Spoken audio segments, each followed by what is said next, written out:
बिस्मिल्लाहिर्रहमानिर्रहीम। अस्सलाम वालेकुम। मौलवियों की बीवियां इतनी खूबसूरत क्यों होती हैं? आलिम दीन ने ऐसी वजह बता दी कि पूरी दुनिया के मुसलमान अश अश कर उठे। दीन इस्लाम से कबल बच्चियों को जिंदा दरगोर करने की रवायत हुआ करती थी, जिसे इस्लाम ने ख़त्म किया और ख़वातीन को मर्दों के मसावी हकूक़ दिए। माँ के पैरों तले जन्नत दे दी और बेटी को अल्लाह की रहमत करार दिया गया और बीवी की सूरत में मर्द को दुनिया का सबसे बेहतरीन, खूबसूरत और मोहब्बत से भरपूर रिश्ता देकर बेपनाह इज्जत और एहतराम बख्शा। दीन इस्लाम में ख़वातीन को पर्दा करने का हुक्म दिया गया है। ताहम इस हवाले से एक मौलाना का बयान सोशल मीडिया पर बेपनाह वायरल हो रहा है, जिसमें उन्होंने मौलवियों की बीवियों के ज़्यादा खूबसूरत होने के तासुर पर ऐसी शानदार मिसाल दे दी कि पूरी दुनिया के मुसलमान अश अश कर उठे हैं।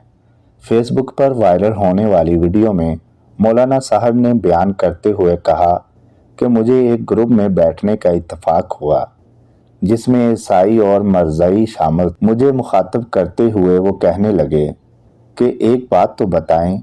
मैंने कहा कि हुक्म करें। तो वो कहने लगे कि बात गहरी है। मैंने कहा कि आपने छोड़नी होती है और वो बात तो गहरी ही होती है। उन्होंने पूछा कि जितने भी मौलवी हजरात हैं, उनकी बीवियां खूबसूरत क्यों होती हैं? मैंने कहा ये अल्लाह का फजल और करम है।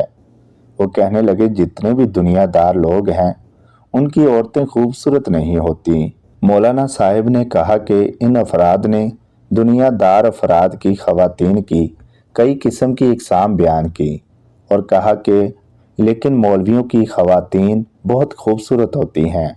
मौलाना साहिब ने कहा, मैंने उन्हें मुखातब करते हुए जवाब दिया कि इस बात में कोई शक नहीं है। अल्लाह का शुक्र है, आप लोगों को एहसास ही नहीं है। अल्लाह ने पर्दे की लाज रखी है। एक जिस्म पर सारा दिन गंदगी पड़ती है, गर्दो गुबार पड़ता है, पूरी सोसाइटी के केमिकल पड़ते हैं, बुरी निगाहें पड़ती हैं और फिर वो बनने संवरने के लिए करीमें लगाती हैं, जिससे एलर्जी और दीगर मसाइल बनते हैं। अल्लाह का शुक्र है हमारी ख़वातीन आपकी तरह बन संवर कर नहीं बल्कि सिर्फ एक बुर्का करती हैं। जो चीज़ पर्दा में होती है वो सूरज की शुआओं से बच जाती हैं और वो बुरी निगाहों से भी महफूज रहती हैं। मौलाना साहिब ने कहा कि मैंने उन्हें मिसाल दी कि आप अपने वजूद को ही देख लें। प्रोफेसर साहब, जहां आपकी अपनी पिंडली पर जहां तक आपकी पैंट है उसे देख लें और जहां जूती पहनी होती है उस हिस्से को देख लें और मुआवजा कर लें। आप बाजुओं को देख लें, जिन्होंने आधी बाजू पहनी है उनका नीचे वाला हिस्सा और कोहनी से ऊपर वाला हिस्सा देखें, फ़र्क वाज़े हो जाएगा। जिस पर वो तमाम अफराद कहने लगे कि ये फ़र्क तो है। समी वॉइस को सब्सक्राइब करना मत भूलें, लाइक करें, शेयर करें और कमेंट सेक्शन में अपनी राय का इजहार ज़रूर करें।